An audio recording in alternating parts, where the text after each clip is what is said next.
I hope this lighting is okay because I wanted to do mostly natural light. I mean, it's a beautiful, beautiful day outside. So it's like, let's just have natural light. Now, if you can see the mess behind me, because I'm not sure how much you can see,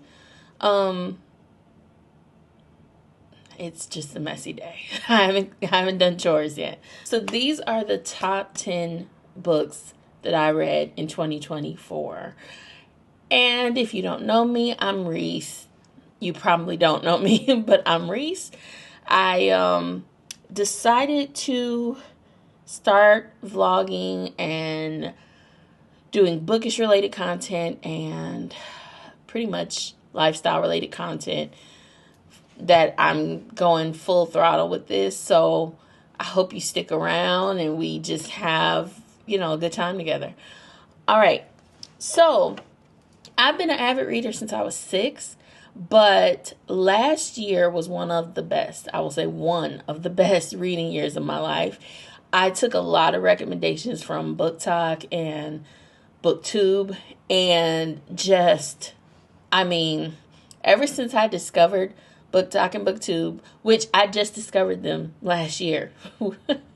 So it makes sense that this was like one of the best reading years of my life. Well, anyway, just discovered BookTok and BookTube, and I took so many recommendations and ended up enjoying pretty much every book I read last year. So these are my top 10 looking back on them now that I read. And most of these are very popular because, like I said, I took the recommendations from online. So you will probably have heard of them if you're not new to the BookTube space. But just going to share my thoughts on them. And then I'll probably either, if I don't include it in this video, I'll do another one just mentioning my top 5 reads that I intend to read in 2025. So here we go. So this is in no particular order because I've got them all spread out here. I'm going to start with this one. This was a more recent read. The Undertaking of Heart and Mercy. I picked this one up on my own. This wasn't a recommendation. I just was walking through Barnes & Noble and was like, let me pick a book. No recommendations this time. Let me just pick something that seems to call to me. Because that's how I have done that my whole life, and I usually end up with books I absolutely love, and this is no exception.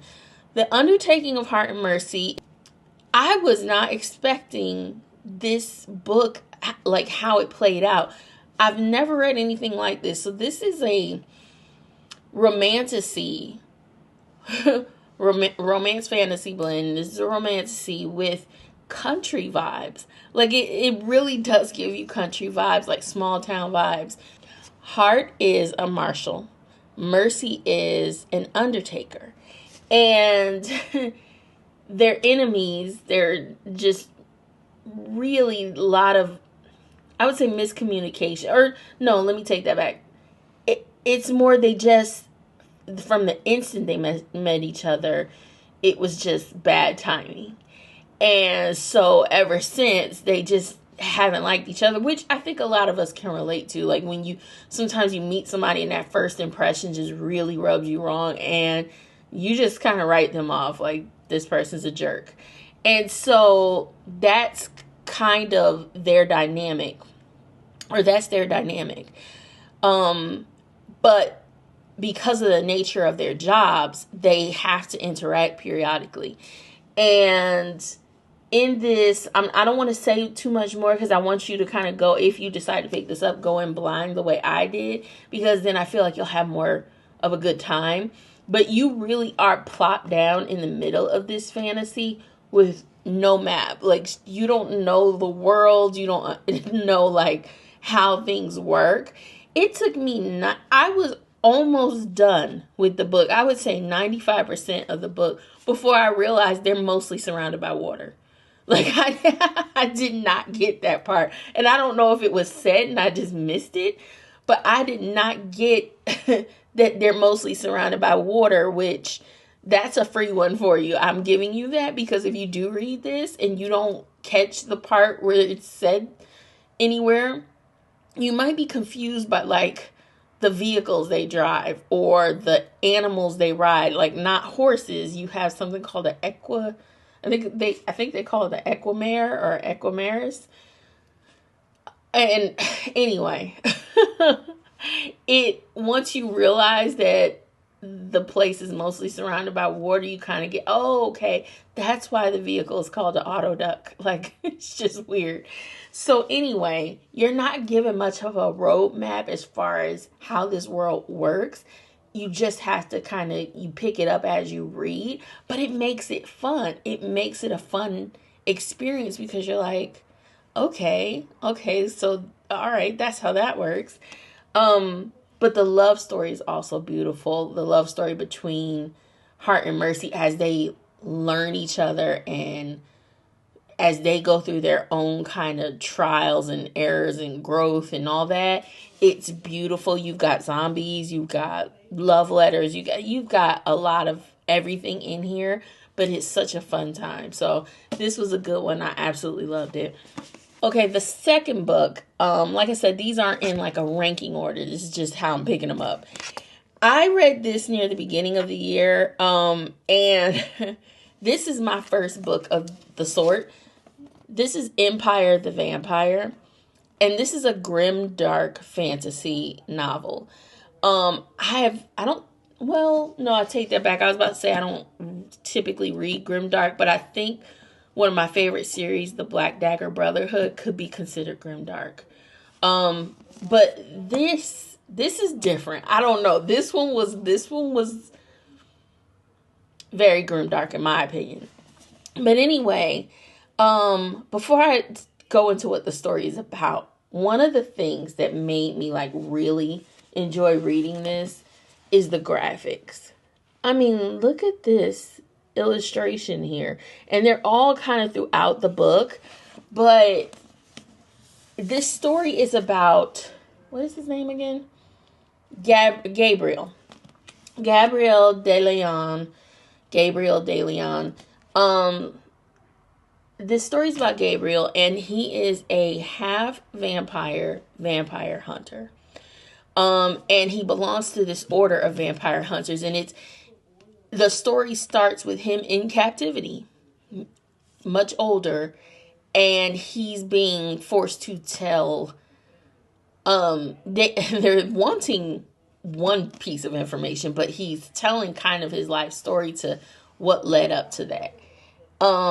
And his story is so, this is like a poignant, he's got a lot of heartbreak, a lot of hardship and whatnot, but it's not like, it doesn't read like, oh, this is just a heartbreaking story. No, it reads like this dude is determined.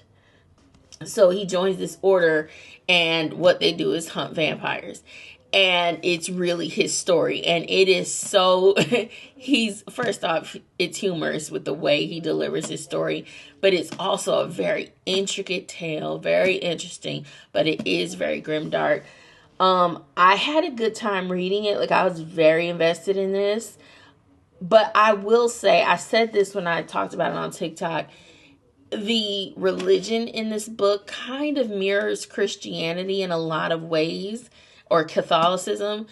And so it does kind of feel like Jay Kristoff, the author, is hitting hard if you associate with those beliefs. So it's just like, oh, okay, because there's a lot of hits in this. But like I said, it is fantasy, so it's not the same, but it's so closely mirroring Catholicism and Christianity that you're kind of like, oh, this feels a little, this is very dark. So I don't know. It's my favorite book series of all times.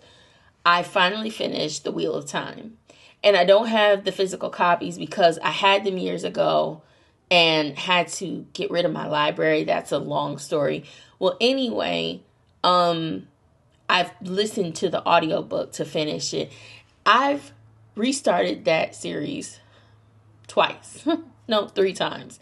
Not because it's not good, and some people complain about like the slow parts here and there, but I personally loved every minute of every book. And if you don't know anything about The Wheel of Time, it's a 14-book series. And it's along the lines of Lord of the Rings or the classic fantasy novels.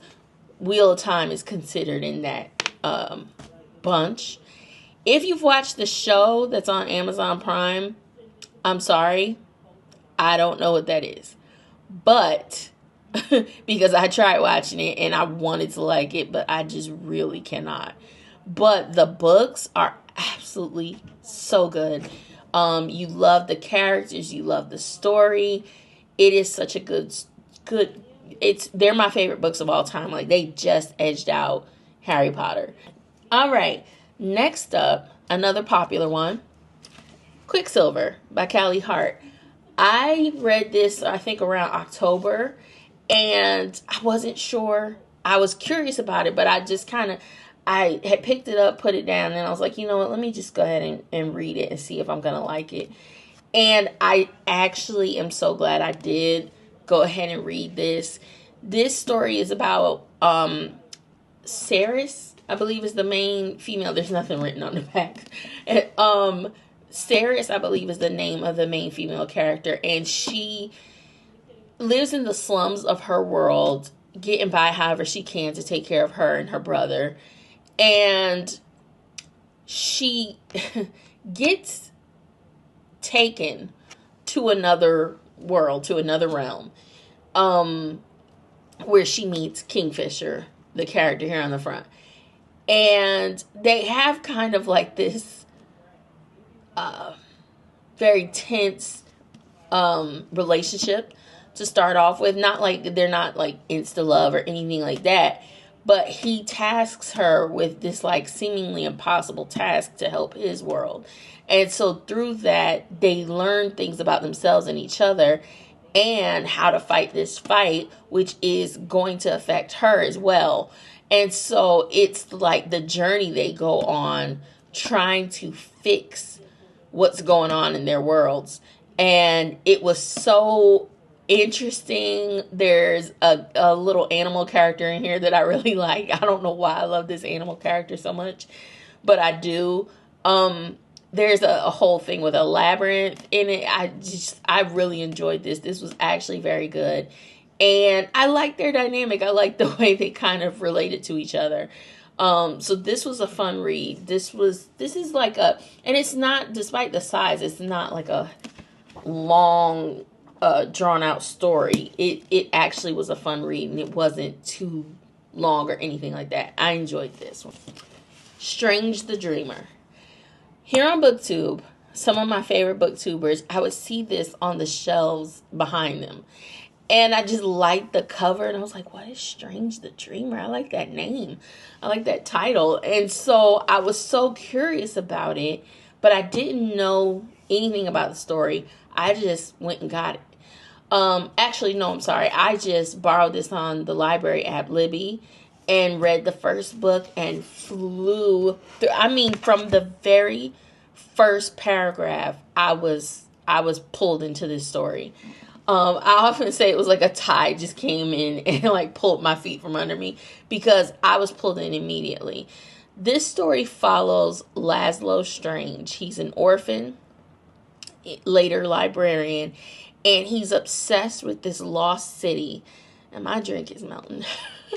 Sorry, I just looked and realized I got one of my favorite Starbucks drinks. This is a matcha frap with oat milk, brown sugar, and strawberry inclusions. And it's just so good. And I just realized it's melting.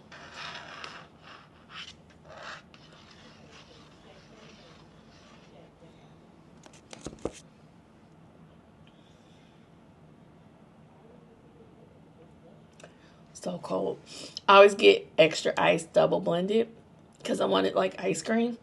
So anyway, this story is about Laszlo Strange, and he is obsessed with this lost city of Weep, or it's called Weep, but he knows that that's not the actual name, and that's what starts his obsession, because he knows that's not the actual name, but he doesn't know why he knows that and why no one else seems to know that. And one day he gets to go on an adventure and solve the mystery of Weep. And so that's where the story takes off. It's a duology, so just 2 books. This book, some people don't like the lyrical prose because it's written very beautifully and descriptive, and it almost feels like poetry on some parts, not the whole book, just some parts, but it goes so great with the adventure that Laszlo is going on. So I absolutely loved the way this story was written. But book 2, like book 1 is beautiful, but book 2 is an emotional ride. It like takes you on a journey. My sister is in the middle of reading these because I kept talking about them, and she is like going through it. Like, what is gonna happen? She's probably gonna call me any minute now to give me an update on where she is because she's near the end. So these are just wonderful stories, and these are now in like my top 10 of all time. So I absolutely love this duology. Next up is one I know people have heard about these and you're probably tired of hearing about these, but I discovered them last year because of BookTube and I read it. And here's the thing, I didn't want to really read it. Like I just kept, went to the store, picked up the first book, and I literally kept the receipt in because I'm okay with DNFing. I will DNF a book. I don't care. And I don't like waste time reading like half the book to decide I don't like it. No, if I'm not feeling it from like the first 2-3 chapters, it'll go back. I don't mind DNFing. So I kept the receipt. And I was like, I'm going to give you 2 chapters. And let's see. Well, Fourth Wing. Fourth Wing and Iron Flame. Some people don't love book 2 as much, and I think it's mainly because of the conflict, but in the romance that's happening here. I can understand being irritated because, I mean, if that's the main reason people don't love book 2 as much as book 1, I was a little irritated with the conflict because I felt like it wasn't enough to stop me from being with the person I love. However, that is not the whole of the story. That's just one tiny part of what's going on. There's so much happening in book 2 that I enjoyed every minute. Like, yeah, I was a little annoyed with that, with what decision was being made as far as the conflict they were having, but I still was flying through this book. These books are so interesting. I love the world, but I love the dragons. I love the dragons. I love their personality. I'm like cracking up anytime we have interaction with the dragons. And of course, I love the romance. Xaden and Violet are just everything. I love them as a couple. I'm rooting for them as a couple. And I cannot wait for Onyx Storm to come out in a few weeks or a week or 2 so I can grab that. I took my time reading this. This is the first story I read where it was primarily about the characters. And that's not what I was expecting. So Jade City. Everywhere you go, people talk about the Greenbone Saga, which is this trilogy, and Jade City. And I was very intrigued because they kept saying like an Asian version of The Godfather. And I love the Godfather movies, have all my life. And so I was like, okay, sign me up. And in this, Jade imbues the users with magical powers. And in this island country of Kekon, there's 2 rival families, which are like the biggest families. And this family, the Call family, you're introduced to the various members. And the story, I was expecting more like action kind of drama and almost like a kung fu movie in a book. I really was. But that's not what you get. It really is like The Godfather, because if you've watched the Godfather movies, it's more about the family. It's not, so, yeah, the drama and the killings and all that, that's part of it, but it's more about the family dynamics, and that's what this was. And you do come to care about the individual family members, and I enjoyed this book. It wasn't what I thought it was going to be, but I did enjoy reading this book. I don't have the physical copy, and if you're not new to BookTube, you're probably sick of this one too. Project Hail Mary. I read this, I think because of Smitty, who's here on BookTube. But I had heard over and over about Project Hail Mary. Now, I don't typically read sci-fi, so I didn't know what to expect. But I've said this time and time again, this is not, even if you don't like science fiction, don't worry about the science of this, because the story unfolds in a way where you can follow it even if you don't follow the science. And it's more about just the crazy workings of this story, because you have a man, a lot of people say astronaut, but I think they forget he's not an astronaut. A man who wakes up and doesn't know where he is, doesn't know who he is or where he is. And it's literally through a process of like experimentation and some recollection that starts to come to him that he starts to piece together, I'm in outer space, the whole crew is dead, and the survival of Earth is on my shoulders. And so then that's like the story kind of unfolds from there, is him remembering the mission, what he needs to do, how can he do it, and so on and so forth. The story unfolds, and you will get like a little bit of time jumping where you get his memories because he's recalling what he needs to recall, like, okay, who I am, what this is for, what that's for, and so on. But the story is so good. The stakes obviously are high. And there is a friendship in this story that is just so perfect that I just absolutely loved it. It made me crack up. I would be laughing behind me in the bed, just cracking up reading this story. And then I will say the ending, and this is not a spoiler, the ending just left me it was one of those moments where you're just literally sitting there like, man, like, how would I handle things? Like, if I were in his shoes, what would I have done? What would I do? How would I handle things? And that ending, I definitely love the way it left me thinking about the story over and over and over again, and how I would have handled stuff. Because I can tell you right now, we would not have made it. Because there's so many times where I was pacing the floor. There was a moment where I was actually pacing because I didn't want to keep reading because I was scared of what was going to happen. So I'm like, we would not have made it. We had a good run, Earth. We had a good run. All right. Next is another series. Now, this author, I have tried her other super famous series, and they weren't for me. So, Sarah J. Maas. I read Throne of Glass, and I just didn't understand why the main character was supposed to be so impressive. It felt like she was just making stupid decisions. I just was bored when I read that.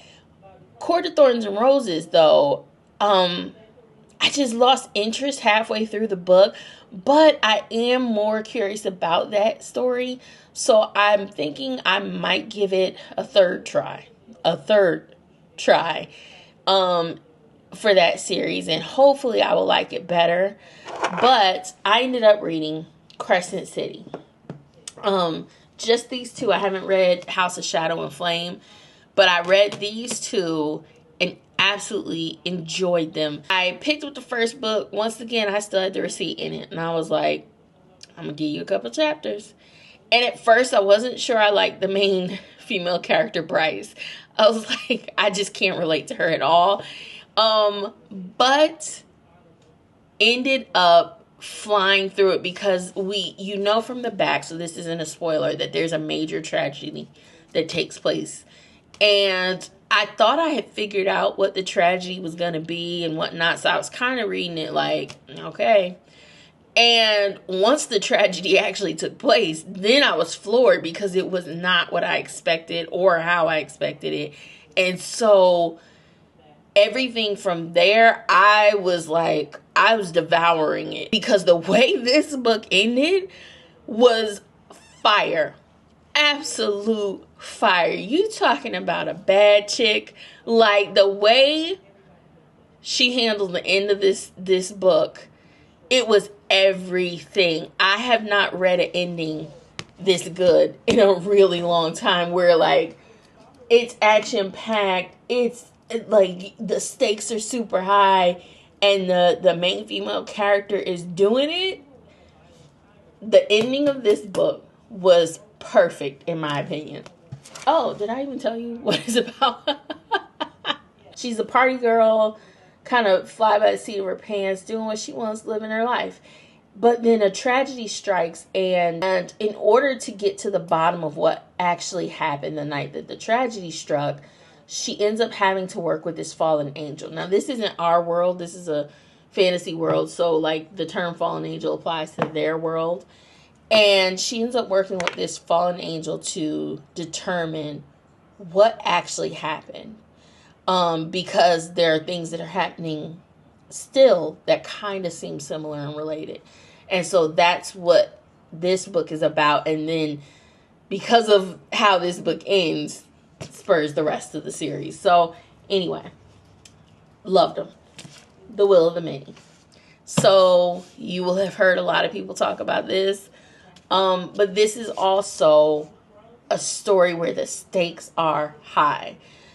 I often describe it the same way. I say, think Rome, but the people are used as batteries. Your life force is what drives the city. So there's a hierarchy, and basically anyone underneath the pyramid, so anyone beneath me, cedes their will, their life force to me, and I use it to do whatever my particular role is. And there's the main character, Viz, who his family was the last of an opposing empire that didn't want to, or last of a ruling country that didn't want to agree to this way of life, but they were eradicated. And he lives in the empire now, and he is given a task by a person to infiltrate a college.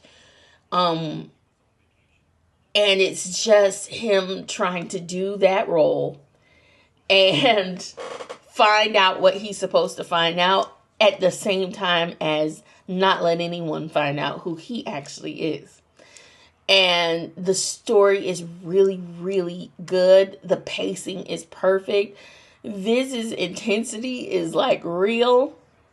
The action in here is like nail biting. Like the different tasks he has to accomplish. I promise you, I felt like the whole time I was reading that I'm that friend that you made them the lookout, but they're too scared to be a lookout. I was like, oh my God, we're gonna get caught. Like, turn around. Like, I was so scared for him the whole time I was reading this book. It was so good. And I thought by the end, or what I thought was the end, I thought, okay, that was like a 4.5 stars. I like that. But I didn't realize there was an epilogue. Because it's written in like Latin, or it's written, I'm assuming this is actual Latin, but there's an epilogue, and I was like, okay, I'm talking about this part, like ex uno pluribus.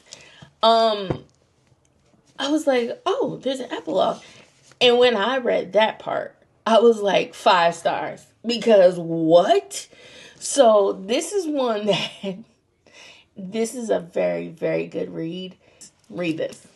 All right, so that's my top 10 of last year. I hope you enjoyed this. I hope you stick around. Please like and subscribe so I know that this is worth it. All right, bye.